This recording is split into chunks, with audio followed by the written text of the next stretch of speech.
बिस्मिल्लाहिर्रहमानिर्रहीम। बोलते कालम के साथ मैं आमिर जहान। और जब से शहबाज शरीफ और हमारे फील्ड मार्शल आसिम मुनीर तुर्की के दौरे पर गए हैं, उस वक्त से एक आग सी लगी हुई है और उस आग का जो लपटें हैं वो ऊपर को उठ रही हैं और बहुत सारे, क्या कहा जाए, भौंकने वाले जो हैं इस पर भौंक रहे हैं। और बहुत सारे इंडियंस मीडिया के लोग और उनके दिफाई खुद साख्ता दिफाई तजियाकार मेजर गुरु आर्या जैसे लोग जो हैं वो इस पर मुसलसल भौ भौ भौ भौ कर रहे हैं। और इसकी वजह, बुनियादी वजह यह है कि तुर्की और पाकिस्तान बहुत सारे मामलात के साथ साथ जहां तजारती मामलात हैं, मईशत के मामलात हैं, वहीं पर दिफाई मामलात पर बहुत सारे MOUs साइन कर रहे हैं। और इसमें सबसे बड़ा जो सिग्नेटरी है वो तो पाकिस्तान बहरिया है। जी हाँ, अगर आपको बताया जाए कि तुर्की सबसे ज़्यादा ताउन जो है पाकिस्तान बहरिया के साथ कर रहा है तो ये गलत नहीं होगा।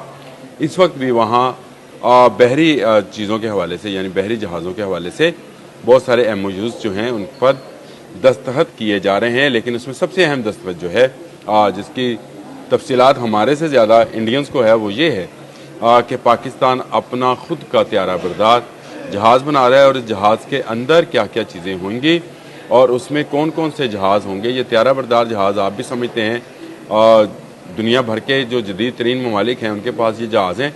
भारत के पास एक है, एक की वो तैयारी कर रहा है इस वक्त विशाल की, और विक्रांत उसके पास पहले है, लेकिन वो उसको समुद्रों में पाकिस्तान के खिलाफ इसलिए नहीं लेके आता कि पाकिस्तान का बाबर उसका मुकाबला कर रहा होता है। पाकिस्तान तुर्की के साथ बहरी जहाज़ों की तमीर के हवाले से अहम मुआहदात पहले से ही रखता है। और अब कहा यह जा रहा है कि पाकिस्तान अपना खुद का त्यारा बरदार जहाज़ भी जो है तुर्की के तावन से तैयार करेगा और इसके तैयार करने के बाद पाकिस्तान बहिरा अरब पर मुकम्मल तौर पर इजारादारी हासिल कर लेगा। ये बहुत बड़ी बात है।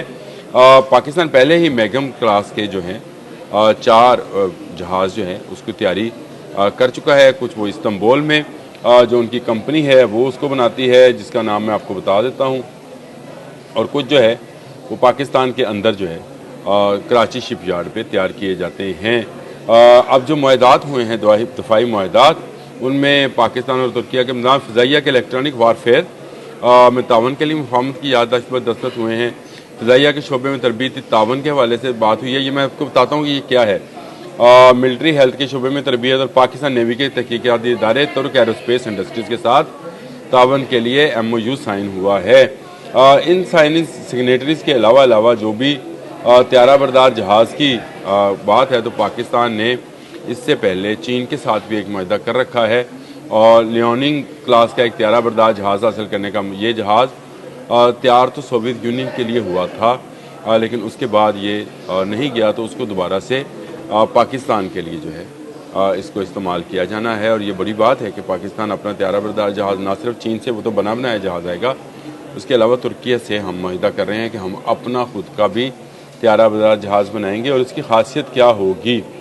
इसकी खासियत ये होगी कि इस पर जो जहाज़ होंगे वो पायलट के बगैर होंगे। जी हाँ, ये जो मैंने आपसे कहा था कि मुझे ज़रा जहन में रखिएगा इस बात को कि तुर्क एरोस्पेस और पाकिस्तान नेवी के दरमियान MOUs क्या साइन होने जा रहा है, तो उसका आपको मतलब समझ जाना चाहिए था कि पाकिस्तान के पास जो बहरी जहाज़ होगा, जो त्यारा बरदार बहरी जहाज़ होगा, उस पर जो जहाज़ होंगे वो बग़ैर पायलट के होंगे और कहाँ से ऑपरेट हो रहे होंगे, सेटेलाइट से ऑपरेटेड होंगे।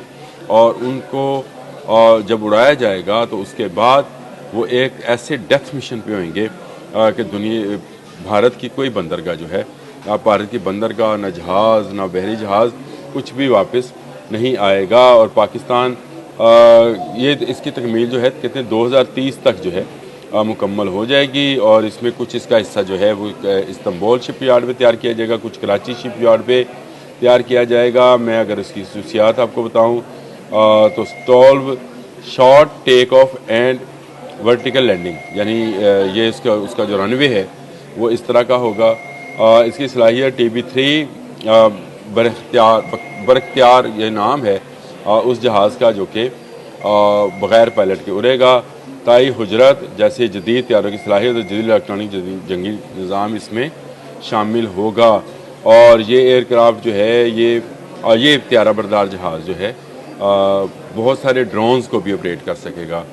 यानी मुकम्मल तौर पर एआई टेक्नोलॉजी और एआई ड्रोन्स और एआई बग़ैर पायलट जहाज़ों के साथ ये पाकिस्तान में पाकिस्तान की बहरी हदूद के अंदर जब सफ़र करेगा तो किसी को करीब आने के, अभी भी वो करीब इसलिए नहीं आए हैं कि पाकिस्तान के पास ऐसे क्रूज़ मिज़ाइल मौजूद हैं जिनको फायर किया जा सकता है, ना सिर्फ आबदों से बल्कि हमारे पास जो फ्रेगेट मौजूद हैं उनसे भी उनको किया जा सकता है। और ये मुआहदा कब तक मुकम्मल होगा मैंने आपको बता दिया, 2030 तक। और इसकी लपटें क्यों उठ रही हैं? बहुत सारे भारतीय दफाई तजियाकार और भारतीय चैनल्स जो हैं इस दौरे को बहुत अहमियत दे रहे हैं और इसलिए दे रहे हैं कि पाकिस्तान ने तुर्क ड्रोन्स इस्तेमाल किए थे, दिल्ली और गुजरात पर घुमाए थे और उनको दिखाया था कि आपके ड्रोन्स तो हमने काबू कर लिए सारे के सारे, ये ले ये ड्रोन्स हैं, इनको काबू करके दिखाएं। अभी तक भारत एक भी ड्रोन का मलबा जो है वो मीडिया के सामने नहीं ला सका है। एक ड्रोन का मलबा जो सामने लाया है वो शायद चाइनीज़ ड्रोन है कोई, लेकिन तुर्क ड्रोन्स जो हैं उसका सिर्फ नाम इस्तेमाल किया जा रहा है, दिखा नहीं पा रहे हैं। इसी तरह से वो जो मिसाइल्स का मलबा भी दिखा रहे हैं उस पर भी दुनिया भर का मीडिया उन पर तनकीद कर रहा है कि वो गलत सलत चीज़ें जो हैं वो दिखा रहे हैं। पाकिस्तान ने जो मिसाइल गिराए उनमें से कोई गिराने में ये कामयाब नहीं हुए थे और कोई भी ड्रोन्स हासिल करने में कामयाब नहीं। पाकिस्तान ने मुकम्मल तौर पर इलेक्ट्रॉनिक और डिजिटल और साइबर वारफेयर जो है पर ये जंग जीती है और पाकिस्तान की जीत में तुर्की का बड़ा अहम किरदार है। इसीलिए तो बाइकआउट तुर्की का ट्रेंड इंडिया में चल रहा है और बाकायदा चैनल चला रहे हैं। हैरत की बात है, जो जर्नलिस्ट होने चाहिए जिनका काम नहीं है कि इस तरह का कोई ट्रेंड चलाएं, लेकिन वहाँ पर क्योंकि तमाम मीडिया ही एक जंगी स्पोर्ट के तौर पर चलता है और वही अपनी गवर्नमेंट को ज़्यादा से ज़्यादा हिजान अंगेज़ी की तरफ लेकर जाता है और यही हिजान अंगेज़ी अब भी जारी है। इस वक्त भी नरेंद्र मोदी जो हैं आज गुजरात के दौरे पर हैं, जहाँ पर वो अपने ऑपरेशन सिंदूर के बारे में झूठ बोलेंगे, लेकिन सच जो है वो दुनिया जानती है कि ऑपरेशन सिंदूर को, उस सिंदूर को जो भारतीय सेना लगा के आई थी, कैसे मिट्टी में मिला दिया गया, उस गुरूर को उस खाक बना दिया गया जो भारतीय सेना या फ़ौज जो है करने आई थी।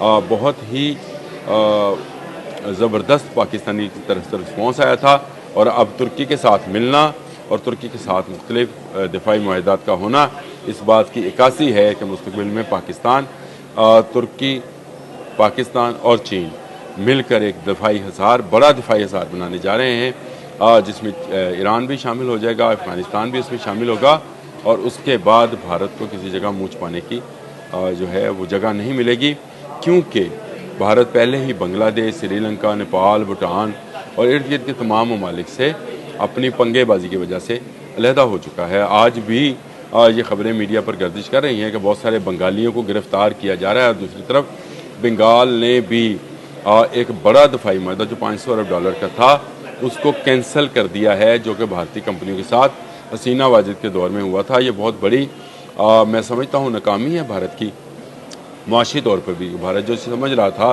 कि शायद उसने बांग्लादेश को अपनी तो फैली रियासत बना ली है, तो बांग्लादेश अब उसके असर से निकल गया है और उसके असर से निकलने के बाद एक आज़ाद हैसियत से काम करने के काबिल हो गया है। अब तक के लिए इतना ही। अल्लाह।